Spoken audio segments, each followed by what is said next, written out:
Please join me in welcoming Governor Kane. But I do believe in reform of the estate tax and in reform of it so that we don't trip up the meaningful transition of farmlands within families.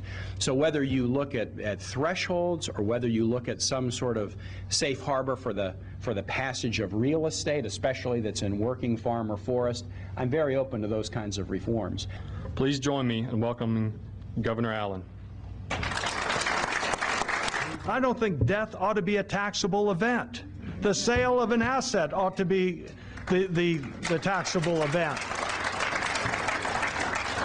And the folks who are hurt the worst by the death tax are you all, young farmers who may have inherited property or your parents are still alive and you're all working as a family. My opponent has said that health care tax law is a great achievement.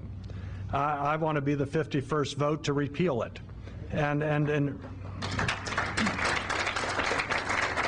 However, that's not enough.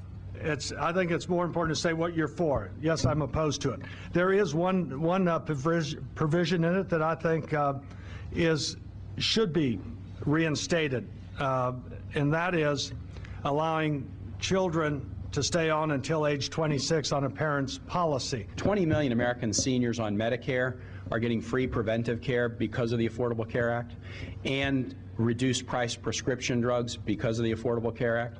Families can keep youngsters on their family insurance policies for age 21 to 26 because of the Affordable Care Act. Small businesses that have less than 50 employees can use tax credits to buy health insurance because of the Affordable Care Act. And in rural communities all across the Commonwealth, federal community health centers are getting dollars to expand the safety net services they provide to working people who do not have health insurance because of the Affordable Care Act.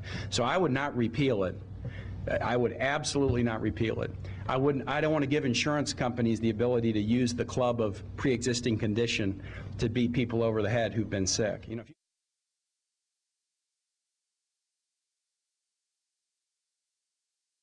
I don't like what the EPA is threatening to do with Clean Water Act, redefining streams so that you know, little rivulets that run for 2 weekends a year are called a stream. No, streams should be pretty perennial before they receive the stream protection under the Clean Water Act, and that's something I would love to work together with you on. Then I think you need to be very precise in the laws that you pass, whether it's Dodd-Frank, whether it's some of these EPA regulations or Clean Water Act and so forth, is that don't slough it off to these unelected, unaccountable bureaucrats.